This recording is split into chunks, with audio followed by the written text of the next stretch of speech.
Welcome to The Next Big Thing, the 2469 Community Podcast. Joining us today, we have Nissrine Elqobai, co-founder and CEO of ENY Consulting; Benedetta Balducci, private equity specialist at London Business School; Kazanskaia, startup advisor and CEO of Vanguard Ventures; and Yasmin Megerisi, co-founder and CEO of Zilouet. Hi everyone, welcome to The Next Big Thing. So what do you guys think about isolating of the category of female entrepreneurs and the fact that they've isolated us here today by only choosing women speakers? We were talking about it. Only women today. Is that already diverse? Is that already segregating us? Is that already isolating the sector? What do you guys think? I personally think that VC and investments is one of the sectors where you have least isolation. Maybe banking is different in the sense that it's mostly alpha-dominated environment. So naturally, you really have a lot of male-dominant energy there. But in VCs, personally, I see that it's very horizontal. I don't feel that isolation much. And I don't know, what's your take on this? I absolutely love this because I actually believe the same. Obviously, having worked a lot in private equity, which is a more mature industry than VC, I do have that feeling. However, I did check statistics. Okay. And surprisingly, so in Europe, only 5% of female funded so among the VC, basically, only 5% of VC-backed companies are female funded. Oh. And in the US, that is only 5.4. Mm-hmm. So at the end of the day, there is still a very misrepresentation of women, even in VC, which I went and checked because I wanted to compare it with, the private equity. And private equity is one of the least diverse, gender diverse industry in the corporate world. I mean, like 20% of women make it to managing director, and only 15% of them have investment background. So all the rest are like non-core, quote unquote, function. Mm-hmm. So it is like, it can appear as definitely, I agree with you, this very flat and more like less male dominated, but numbers still show that it's still like very tiny minority, and we have one of them, and two of them actually. So I'm super proud of having you here with me. To be honest, I was also researching about female, and surprisingly, 43% of entrepreneurs worldwide are female, which is surprising because I thought the number was less. So we're almost at the halfway mark, which is impressive. But one of the statistics I read, which was interesting, was that women don't ask for funding as much as men. So that's something that I think as females, maybe we need to work on: the confidence, the ability to find our own place and have the confidence to actually ask, I want a raise, I want funding, I need it for my business. This is going to be, my plan. And what do you think, Nissrine? Yes, absolutely. It's so good to hear, the diverse opinions, and in another domain than mine, in supply chain. Mm-hmm. Supply chain is really, really, really a lot of men. It's very rare that, let me put it this way. Very often, I'm the only woman on the table. I can imagine, But I never paid attention to it because I'm so passionate about what I do. I worked in more than 30 countries doing supply chain, all across Asia, Europe, US, Africa, etc., Middle East. And I never lose focus. Mm-hmm. And today the subject, like you said, is does it segregate us, or does it hurt us, or does it make us in front? I'm happy that we talk as women the same way I'm sure men talk as a group, when they go to club or, the boys club or men club, etc. Yeah. So it's good to talk to peers and to, I'll understand you more than a man probably understands me. Yes. But that's okay and that's normal. That's absolutely normal. So like a woman in supply chain will understand me more than probably you in fashion or something. Yes. So I think I don't see segregation. I hate victimization. Sorry for the strong word, but I don't like that. And I think I don't like also to say we are not represented somewhere. It depends on us to do the work. So let's educate our girls. Let's give them the opportunities, to go to construction. Don't be afraid of going here in this domain, and that's how we will make it more diversified from within. From education and not putting barriers or segregation in their brain because it's already limiting, but give them opportunities and possibility. You can do that, and you can do that, and you can do that. So I think it's very important for us. We are women entrepreneurs in different domains to say, you know what? There is no limitation. There is no problem of gender. Just do it. Do it. Go for it. And you like a domain? Go for it. You like construction? Go for it. You like VC or equity or fashion or why not men fashion? Do it, So the same way there are men who does female fashion, why not the opposite? So I think the limit is the sky. I am a tireless optimistic. I always see the full. I'm going to use that quote. Yeah, It's the only way. Honestly, I way. never You write see that? half full or half empty. I always see the cup full. That's how I see it. Wonderful. And Have you ever faced any sort of challenge? Challenge Oh, as a yeah. female? Yeah, you have. Yeah. Right? Any sort of prejudice? have you felt? Oh yeah. When. So the thing is, I look naturally young, so thank God for that. Genetics. Yeah. But when I just started to work after my PhD, I was very young and I studied fast. So at 23, I was already on the market. So I started as consultant in supply chain worldwide. And one guy, he looked at me, he said, he's a CTO, 50-ish. And me at 23, I was looking 16. And I was, long black hair with the braid. My colleagues, they used to call me Pocahontas. Wow. And the CTO told me, you will teach us how to implement supply chain and EDI messages. And I go into technical things. And I said, please, if you're not happy by the end of the day, I will ask for my replacement. Then I went to the toilet. That's I cried. Yeah. Then I said, no, I go back. But not because I was a woman, because I was looking so young, compared to them, 50. And then I worked, oh my God, the whole day. I sweat. I gave it all. And at the end of the day, I will never forget this. And that's why it marked me, because imagine, today I'm 47, and it was when I was 23. And the guy told me, I apologize. You're really, really good at what you're doing. So thank you for being here. Cried again, not for the same reasons. That's amazing. But I think that proves your point in that, if you don't think about all the barriers and you don't think about all the limitations and you just put your head down, focus on what you want to do and just drive forward. And I think that's the way you do it. You prove your worth, you prove your place, whether you're a female or a male, you just take hold of what you want and you move forward with confidence. And I think that's the best way to do it, to mark your place. And then it will become irrelevant what gender you are. Oh, yeah. I absolutely agree. Yeah, with advisory for COP, last year we were hosting COP here in UAE. So ESG topic is relentlessly coming up, right? So like a few of the sustainability development goals there on that. And somehow everything that goes with innovations, somehow it matches with our attitude. So women are naturally generalists.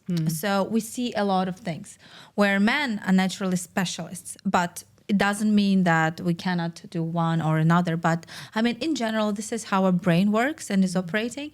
The other interesting thing that I think we all have stories similar to yours, Nissrine, like throughout our lives. Like I can think of 20 right now. But the funny thing, I vividly remember this moment when I also was the only woman at the table back in the government relations. So I noticed that men, how you say in French, pass baton differently, because it's very interesting thing. They learn their methods of communication and peer-to-peer when they're adolescents, because this is when they grow up. This is where they train their models, and this helps throughout in their career. Women learn it only when they become successful. So it's like 10 years of lag or something.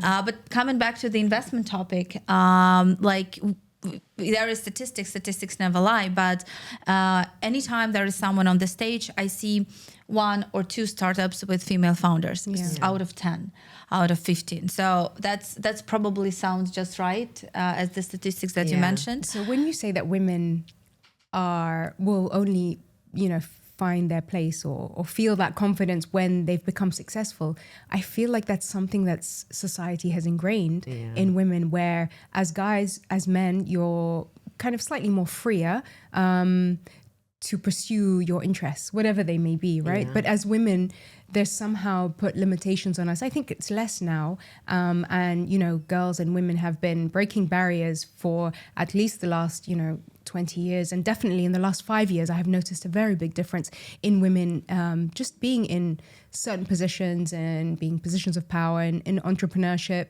And I feel like we need to ingrain that in our kids, like Nissrine was saying, in the next generation, and just become more mentors and help these younger generation realize that they don't need to prove their worth in order to understand that they are worthy, and that they just, once they move forward, the more they'll gain the confidence, but that they already have everything they need to succeed. And it's just about finding that, cultivating that. And I think having more female mentors and just, for us to pass on the baton, like you were saying, is something that would be amazing. And we need to think about more. And I mean, Yasmin, you touched something that is very close to my heart. And one of the key reasons for which I accepted to start teaching at the London Business School was because I looked back at when I graduated. I have 2 master degrees in, master in management and obviously a bachelor in business administration. And when I look back, there was no women professor, like female professor, teaching this kind of technical, investment, private equity, venture capital, corporate finance. And if I look back, I never had the chance to have a mentor and to have somebody that could give me the confidence, okay, she made it, maybe it's not that hard, right? And that's why I said, okay, I'm going to take it. Obviously, it's, I'm happy to do it because, it's that university and that prestige and everything. But what really makes me smile when I walk into class is when I see women like super confident and asking me like, how did you do this? Like, maybe I can do it too.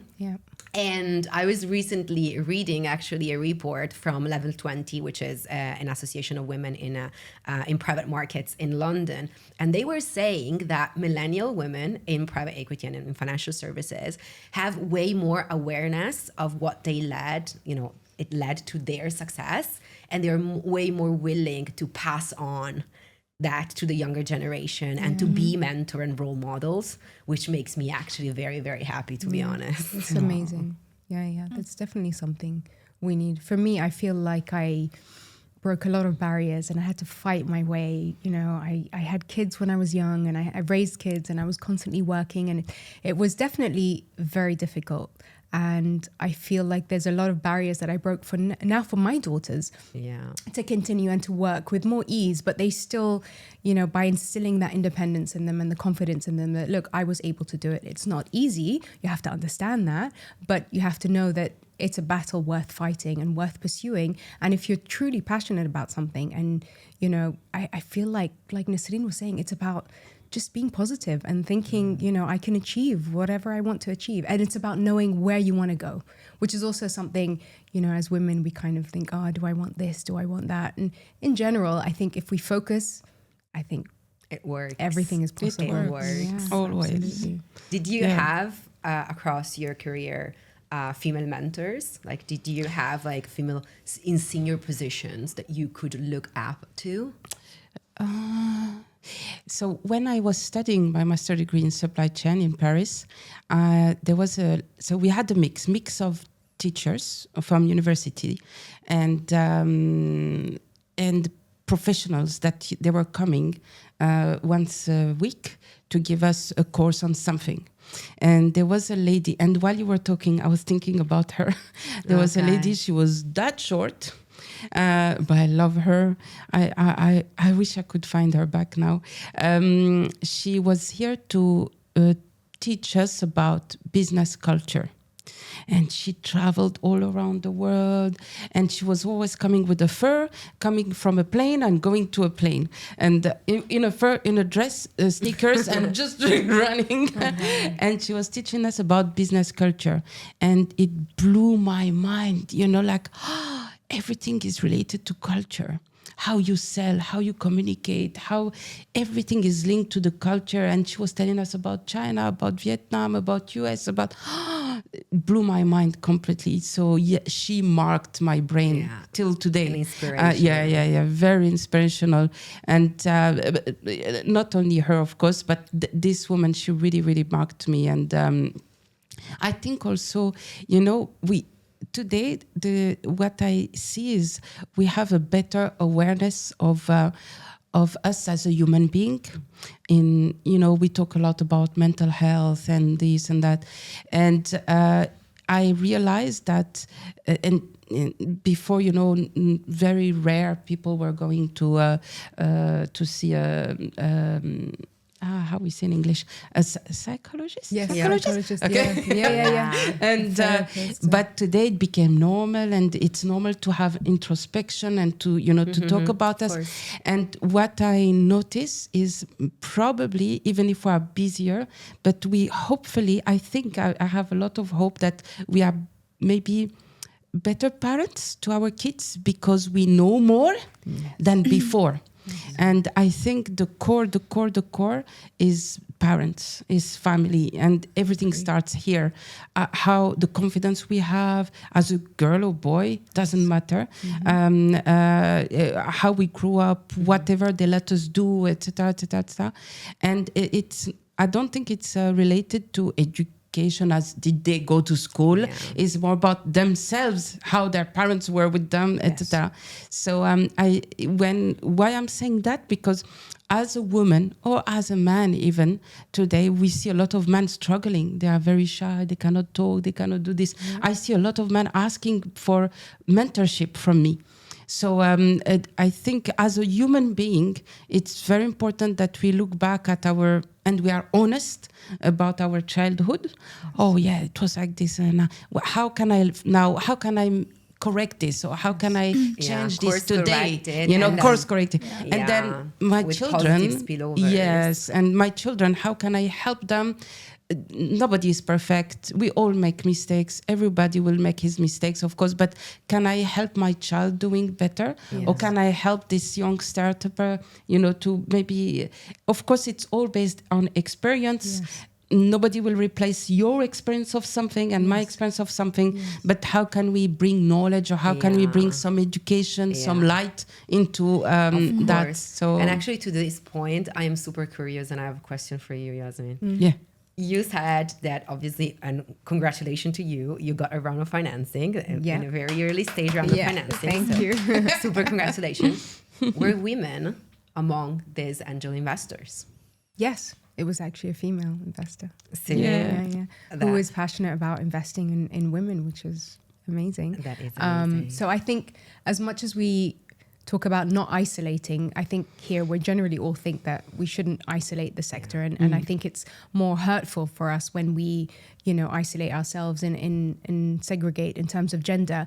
But there is like you were saying, I think it's the focus is more on just making sure that we do see women in the industry and we do see women succeeding, whatever that may look like. And by perhaps isolating in terms of maybe mentorship, choosing young girls maybe to mentor and you know, seeing the struggle and relating almost, you know, being able to relate to women and say, you know, I understand is different than a man relating to, you know, a mentor as a female. I think it just maybe feels slightly more closer. Yeah. But this, I'll tell you a very fun fact. I recently had a conversation with one fund manager who has very weird geography, like China and Romania, and we were talking about the ratio of women founders in investment, and he's like, you know what?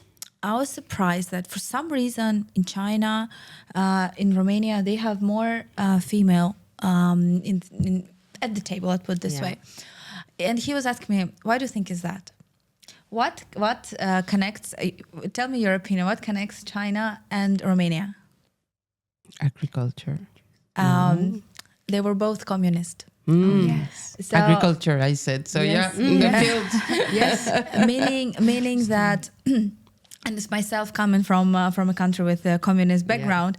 So there was time, for example, if capitalism is somewhere where naturally the strongest wins and conquers, which has always been the way, communism, everyone were pretty much put in the same thing. And I really liked your point about culture, because this is how we see that from different countries. You see such a different background. And by the way, here in Middle East, like when I moved here 8 years ago, everyone was asking me like, how is this attitude, etc., etc. My natural response has always been that actually here it's better. Like you would never find more chauvinistic the way you go when you go to US. Like I had been working for a US company for 7 years. Here you have an absolutely different attitude because they treat you like a sister. So it's very much cultural thing. I get that as well. I don't know if you have the same experience. I do agree. I do agree. And I mean, I totally agree on the point that we all don't want like that isolation. And, you know, if you create a silos and you look at the category, this is the category of female funded, you know, companies or female-led private equity firms. That is wrong by definition, right? First of all, because it's such a tiny category that doesn't make even a benchmark, right? What's the point, right?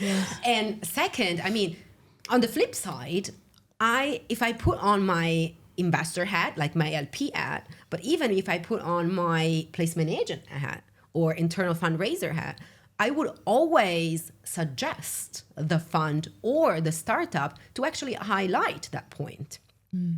Because obviously, you know, practical evidence shows that if you increase diversity, there is a higher chance of overperformance, right? Even like McKinsey said, 36% higher chance of overperformance. So we know that increasing in diversity leads to overperformance. So at the end of the day, why not stating it? And second, because we just said it, right? It's not, for lack of a better word, the norm to have women. So if you were doing something different, say it. But is that enough to be competitive? Was that enough to get my funding when I was LLP? Absolutely not.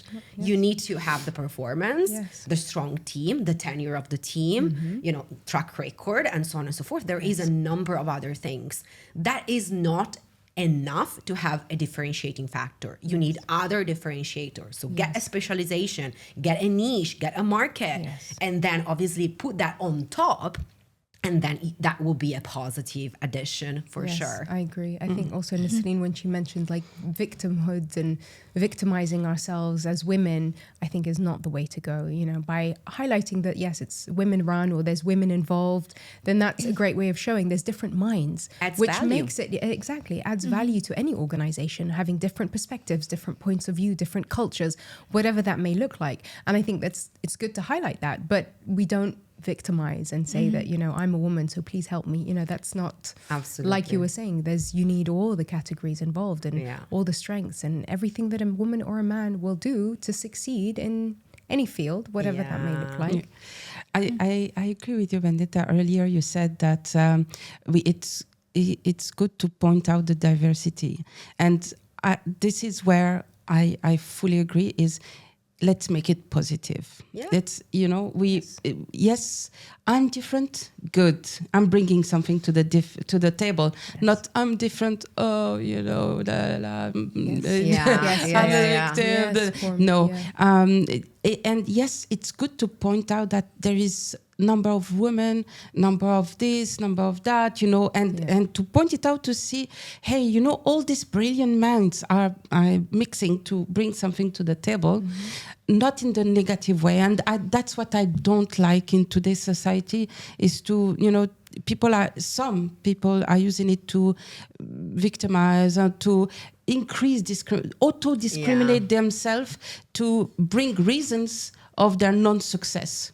No, be successful no matter what. Nobody is stopping you, so do it. Exactly. Just do it. And now that we know that 5% of only 5% of the companies backed by VC are female funded, would you be satisfied to be the best of 5%, or would you be a better benchmark across all the fashion entrepreneurs in tech, no matter where they are male or female? Exactly. That's what you want, right? As an entrepreneur, as a successful person. You're just building like everybody else, whether you're male or female. That's all. You just want that success. You don't want to be labeled as, the women that, made it. I have a question for everyone, and I can start.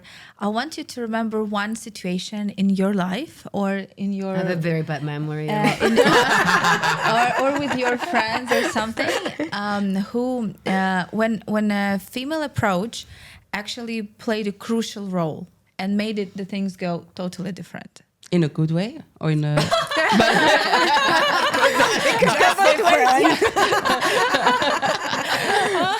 That was brilliant. I would go for a good way just for the purpose of this podcast. Yeah. And we can go.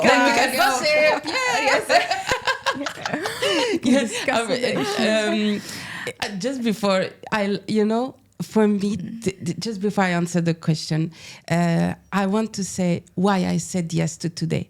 Just because I wanted to be with you guys, really. And for me, being together as girls is very, very good and very positive. And that's okay. And it's okay to be together and to do a podcast. We should do more of it together, and to give hope and, open the floor to other girls to come. Not because we want to victimize or discriminate, but just to have that circle, of trust and talk between each other. And then we go and we talk to our brothers too. But I was so excited just to see you and see Yasmin and discuss. But in terms of when a woman intervene and comes and transforms something, I think honestly the biggest memory I have is the strength of personality and organization. There is one. I used to work for Chaloup. And as a regional supply chain director for beauty, and I'm so grateful. I'm so grateful that I had this experience to learn so much. And there was one lady, one lady who is from the top layer of Chaloup Group, and she's so strong. She's so strong and fearless. Just her eyes when she looks at you, you have to put it down. She's so strong. I learned so much from her without her knowing. Yeah. Just by watching her, listening to her, etc. And when she enters a room, nobody talks. Everybody listen. I loved her so much. Her name is Maryse, and I really admire her to this day. I admire her because she's very, very strong and very calm, and you never see her get angry or upset or beautiful, beautiful lady. And so that's my example of strength and what we say is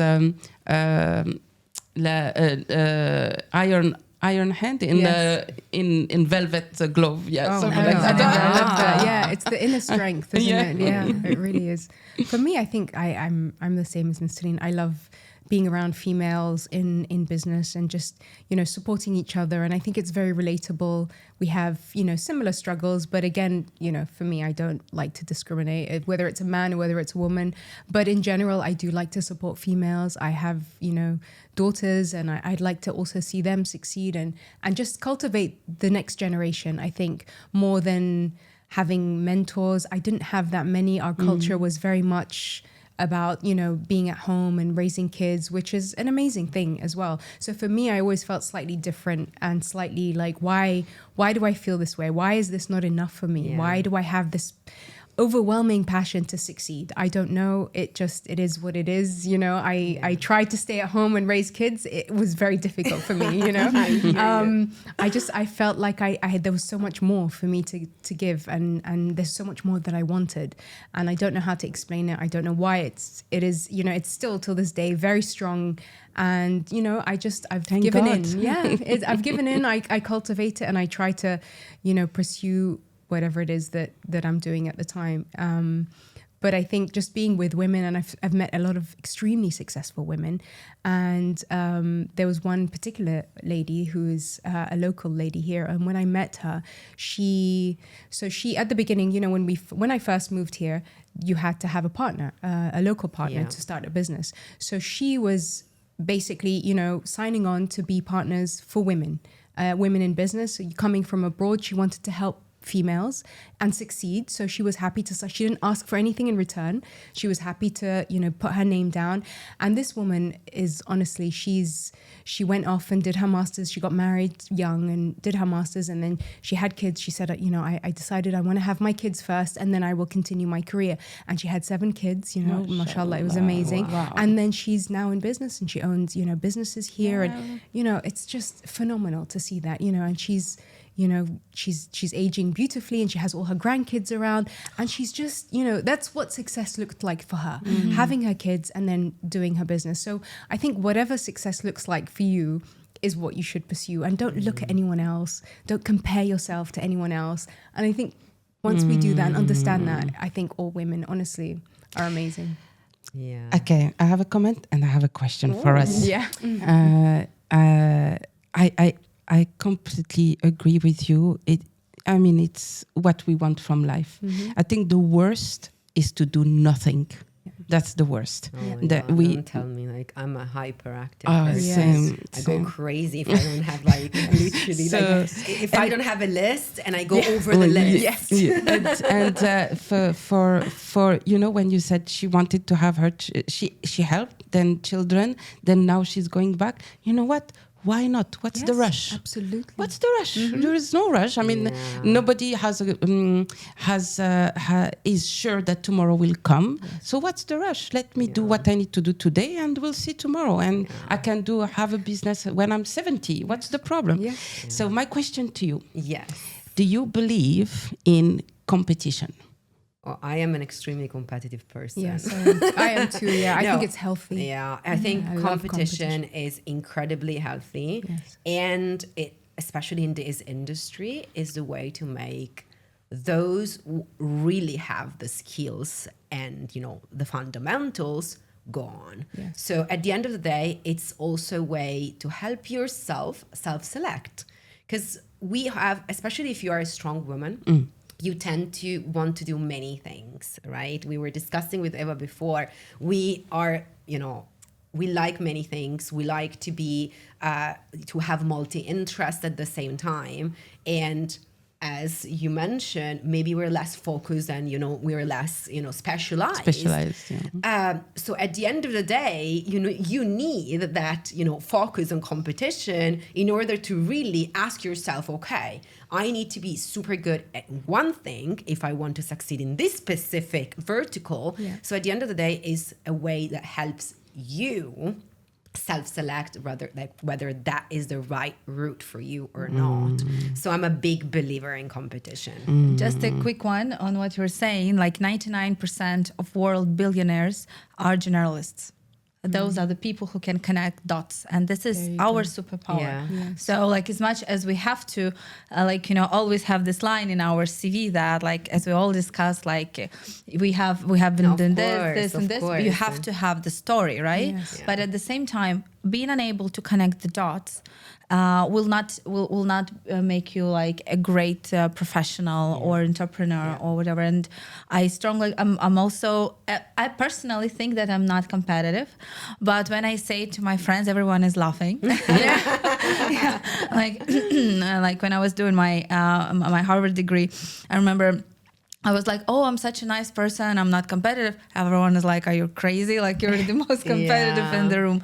And by the way, we were just 10 ladies with 120 cohorts. Yeah. So less than 10%. And it was quite recently. So what you would imagine, I imagine that at MBA you have different ratio, but back then it actually something that struggled me. But everyone coming back to how we're segregated, I think that each and every one of us hang out a lot, like with guys during the day, with our colleagues, with everything. Like, we don't have this segregation. And as much as I like female clubs and everything, I feel it's a bit unnatural. There are definitely moments when you really need female perspective on this particular situation. Yes. And you come, like, I do this, I discuss with my friends targetedly, like, how would you do this? How would you tackle it? Because sometimes you need this support, or like, how have you done this before? But in general, I'm tending more to be in a natural environment where you have everything and everyone. Yeah. I am like you. I absolutely love to be like in a mixed kind of setting, rather than, self-segregating myself with similar. Even like that is even worse for me. I need the heterogeneity of like the backgrounds, the ethnicities, the hobbies. Yes. That is what I learn the most from. And I'm like pretty much of a sponge. I really like to continuously learning and absorbing. So I really need like super diversity to be happy and to flourish. I get a little bit crazy when I'm like with similar people. So, I don't think I can handle that. It's nice to see different perspectives and look at things differently. Think of things that maybe you didn't think of before. Different perspective, I think, as well. And competition, I think, it's very healthy. I think it also validates your ideas, doesn't it? Of course. If you have Totally. competition, and it was a guy who told me that, and he said to me, listen, the more competition, the better. You never want to be the first out there. You always, want to see what other people have done, possibly, fix the mistakes that they've been making. And there's always going to be mistakes along the way. But the fact that there's people in your field doing similar things, I think it just validates your idea and your, your work.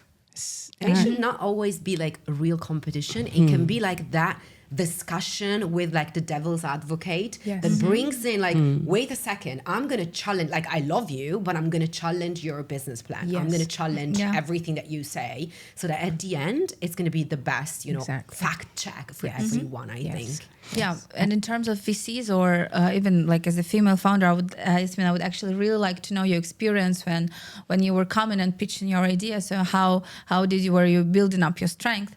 But this validation of the ideas is extremely important, like along the way, and we shouldn't take it personally. So I work so much with startups, and like this work on one side and on another side, when the founder is thinking this is the valuation, or this is how they should cost, and then the investors, they're like, why? Like, what's wrong here?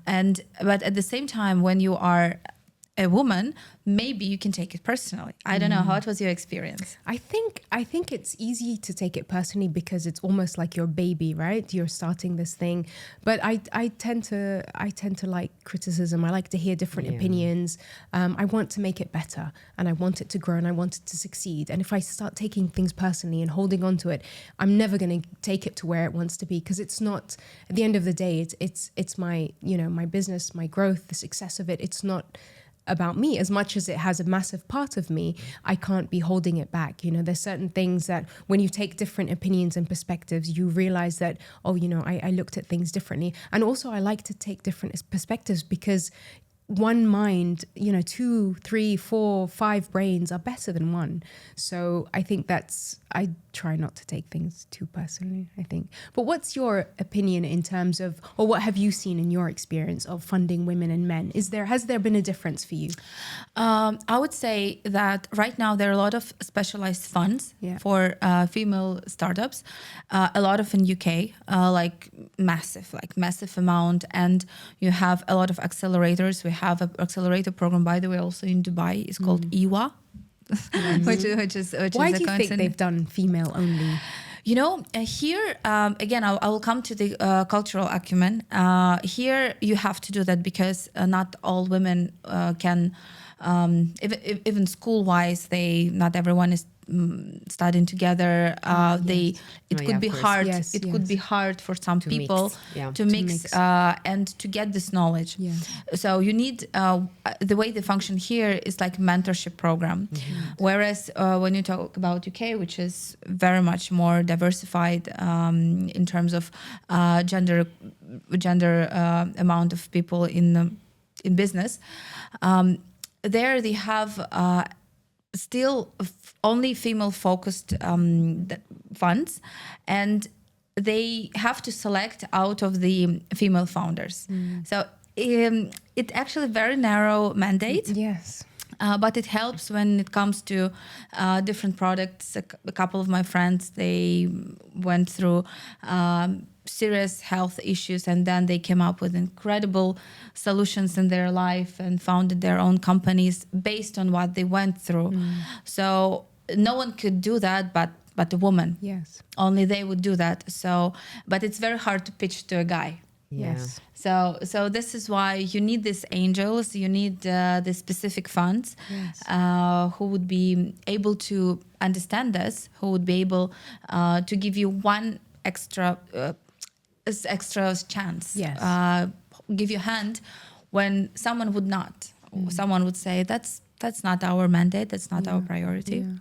Or like you said, not understand it from a man's perspective. There's some things that they won't understand, it won't sell, because they're looking at it purely from a male perspective. Yeah. But that's interesting. I just want to bounce back on the competition one and maybe talk about our category as women. But in terms of competition, what you told, what I heard from you reassure me, makes me happy, because you're talking about us, like you as a person, you want to make it better as a person, etc. I think what the unhealthy competition is to compare. Yes. Oh, I should do better than this, and I should do better, and because that's exhausting. Yes. That's a lot of wasted energy, etc. But when we look at what is out there and what am I bringing to the table, then it's healthy. Then it becomes a good thing. Yes. So that's, I just wanted to touch base on that, because I feel there's plenty of space for everyone. Yes, the market is absolutely. big enough. I always say there is not a pie and we are slicing the pie. Yes. You have your pie, I have mine, because you're unique. You bring something because of you, of Yasmin. Yes. I'm bringing something because of me and you, and etc. And this is our, fingerprints and irreplaceable and very unique. Someone else will come and build another stone and put another stone and that's life and that's cycle, and we continue and we evolve like that. And I just want to talk about, when there is an award or something like that, and we have women category, and in one hand I'm always like, how are they going to say it? In one hand I'm like, it's good, I'm happy we recognize, for example, youth, between 20 to 25, or women, or men, or elderly entrepreneur, or something. I'm happy that, but also it's good to have a common category, the best startup of the year, whatever it is. Yes. So I like I say, I try to look always at the positive thing and not the good thing about whatever it brings to the table, and not separating or segregating or discriminating. So I really believe it's upon us to bring that message to Imagine the we girls. had a guy here, for the discussion. It would be very different, right? Of because course. there would be different perspective, and we would be picking which is up normal. on, Which is good. So I'm not saying I'm not not enjoying what we're having now. Yeah. It's amazing. Like really, their energy is fantastic. And this is another point. Like when you have this energy, it's very unique. No one else would understand. This deserves segregation. That's very true. Yeah. But at the same time, for the sake of what you said, like you need to have just broad categories and just stop thinking about it like this is male, this is female, this is this is that. Just erase it and I'm trying to erase it from my mind every day. I like echoing what you said. It's easy to take personally certain things, thinking, oh, they're doing this because I'm a woman or I'm blonde or something. It's very easy to fall into that. Yes. But at the same time, I'm trying to erase it as much as I can. And in 90% of times it helps and it turns out to be the right avenue. Yeah. I agree. Now, I totally hear what you're saying, and it's very similar to, so every year there is this rank of the best private equity firms in Italy. Okay. Italy is one of the tiniest private equity market in Europe. So every year it's exactly the same names. Do you want to win this competition? I'm not sure you really want to compete in a competition like that, right? You want to compete with the rest of the world within your category. Yes. So if that's what we need in order to create awareness, I am all for it because awareness is important. Yes, agree. yes. Does Absolutely. that make me 100% happy? No, I think we can compete with across the board. Yes, I think it's healthy to compete, and you also will Yeah. grow and learn more, and you know, Yeah. I think it's something that's. Can I important. suggest to say one sentence to close the podcast? Wow. Please, Yasmin, you first, and then we go around. I think as you know, as a female entrepreneur, I can only speak as to my experience, but I think I've faced the same challenges that men have faced. I try not to dwell on that, because if every no that came my way I took seriously or I took to heart, I would not be where I am today. I have to know what I want and then go for it and try to get constructive criticism and criticism of any form. But if, anybody's opinion about my, age or my gender or whatever it is going to stop me, then, I'm just not going to bother really. I feel like everybody needs to understand that, we all face challenges in the industry, and just like you said, not think about, oh, is it because of I'm a female, or is it, not focus on that and just focus on the fact that, okay, I appreciate your feedback and, I'll take it for what it is and then move on with what I want to do. And I think. Yeah. Benedetta. Oh, wow. So maybe I would give this message to our younger selves and say, like, if we're here and we're having this discussion and you think we are successful, what we are telling you is that we are not super women and we don't have superpowers. Yes. So in the next podcast, there's a high chance that you will be sitting here as well. Yes. I like that. Yes. Emma.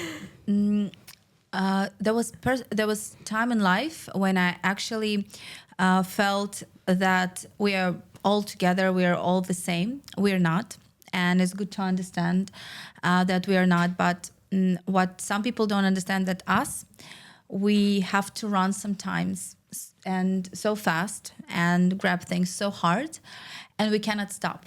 And it's very hard for someone to understand from the side that you're actually so passionate about what you do, that you actually literally go through walls. You may not sleep, you may go and try to get what you want, and eventually you will get it. Some people don't understand that how it's working in our lives. So I just want to point it out that all of us here are this type of people who actually go and get something, but not necessarily it depends on the gender. It's absolutely. But pressure creates diamonds, right? Yes. We like that. I love that. I agree. First, thank you all. I love you all, and I hope we meet again. And I just want to say I'm so happy and glad to be here. That itself is a blessing. And life is too short, so let's make it worth every day. Let's do whatever we can to make it a beautiful day, either in our jobs, with our family, sharing knowledge, giving, receiving. It's good to receive also. It makes You feel... just said there is no time pressure. And another saying is Life is too short, but we are not eternal, right? We are not eternal. It's good also to say, you know what? Let me live today, now, this minute with you, and live also like there is, with infinity, and we are energy anyway. So, yes, for me is do what you love, do it with your heart, with the right intentions. The most important is that people remember you for what you do and what you leave, and legacy, what you leave for them. Yeah. That's what I believe, and that's what I hope for all of us. Yeah. Thank you, girls. Thank you so much.